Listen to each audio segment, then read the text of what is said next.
అందరికీ నమస్కారం. శ్రీదశ ఎస్నైట్ ఛానల్కు స్వాగతం, సుస్వాగతం. అందరూ బాగున్నారా? అందరూ బాగుండాలని, ఈ ఆయుర్వేదంతో అందరూ సుఖ సంతోషాలతో ఆయురారోగ్యాలతో ఉండాలని మనసారా కోరుకుంటున్నాను.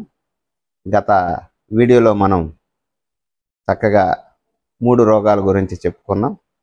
ఈ 3 రోగాలు వాతము, పిత్తము, కఫము అనుకుని మనం చెప్పుకోవటం జరిగింది. ఈ 3 కలిపి భూతాలుగా మనం నిర్ణయించబడ్డాం. దేవుడు మనం సృష్టించినప్పుడు మన శరీరంలోకి ఈ 5 రకాల భూతాలను ఎప్పుడైతే నిర్మించబడ్డాడో అప్పుడు ఈ శరీరము ఈ పంచభూతాలతోనే నడుస్తూ ఉన్నది. ఆ పంచభూతాలలో మొట్టమొదటిది గాలి, వాతము అంటాం దాన్ని. ఈ వాతము అంటే ఈ వాతము ఎక్కడైతే శరీర భాగాల్లో ఎక్కడైతే ఉంటుందో ఆ భాగాలలో మనకి వాతము అనేది వస్తుంది, అంటే నొప్పులు అనేది వస్తుంది. వాతము ఉంటే నొప్పి అనేది కంపల్సరిగా ఏ భాగంలో అయితే ఉందో ఆ వాతము ఆ భాగంలో నొప్పి అనేది వస్తుంది. ఆ నొప్పి వచ్చింది అని అంటే మనకు అక్కడ వాతం ఉంది అని అర్థము. అంటే ఆ గాలి తీసుకెళ్ళి ఆ ప్రదేశంలో పెడుతుంది కాబట్టి అక్కడ రక్త ప్రసరణ అనేది సరిగా జరగదు కాబట్టి అక్కడ నొప్పులు అనేది మనకు వస్తూ ఉన్నాయి. ఈ వాతాన్ని మనము సమస్థితిలోకి తీసుకోవాలి అని అంటే మన ముక్కు రంధ్రాల నుంచి పీలుస్తున్నటువంటి గాలి సమస్థితిలోకి వెళ్ళాలి.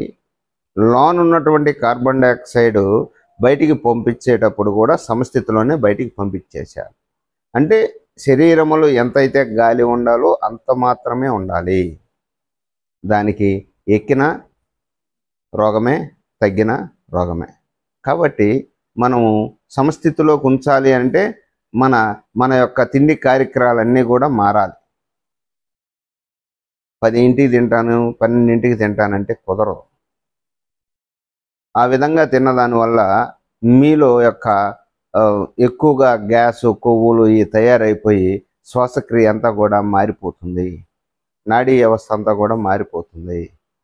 కాబట్టి క్రమ పద్ధతిలో గాలి పీల్చుకోవటం కానీ వదలటం కానీ క్రమ పద్ధతిలో ఉండాలి. కాబట్టి దానిని మనం ఎంతవరకు తీసుకోవాలి, ఎంతవరకు వదలాలి అనేది చెక్ చేసుకుంటూ ఉండాలి. అప్పుడే ఆ వాతాన్ని కంట్రోల్ చేయగలం.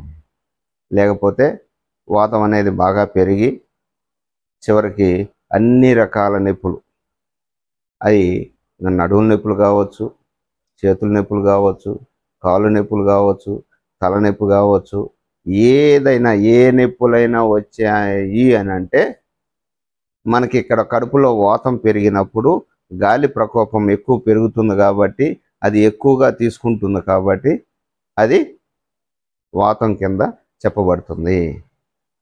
కాబట్టి ప్రతి ఒక్కరూ కూడా ప్రశాంతంగా ఉదయం నుంచి సాయంత్రం, అంటే సూర్యుడు ఉదయించే కొంది అస్తమించే లోపు తిండి కార్యక్రమాలు అవజేసుకొని క్లియర్గా పెట్టుకుంటే మీ యొక్క శ్వాసక్రియ ఫ్రీగా జరుగుతుంది. కాబట్టి ప్రతి ఒక్కరూ కూడా ఈ వాతానికి సంబంధించినటువంటి గాలి మనం ఎంతవరకు కావాలో అంతవరకు తీసుకొని అంతవరకే మనకి బయటికి వదులుతూ ఉంటే మీకు ఆ వాతం అనేది మీ దగ్గరికి చేరదు. తీసుకునే ఆహార పదార్థాలు కూడా మనం వాతానికి సంబంధించినటువంటి, అంటే గ్యాసు, కొవ్వు తయారయ్యే పదార్థాలు ఏవి కూడా తీసుకోకుండా సూర్యుడు ఉదయించే కొంది అస్తమించే లోపు తిండి కార్యక్రమం ఎప్పుడైతే అవజేస్తారో ఈ వాతం అనేది తొందరగా మీకు రాకుండా ఉంటుంది. కాబట్టి ఇది గమనించగలరని కోరుకుంటూ అందరికీ నమస్కారం.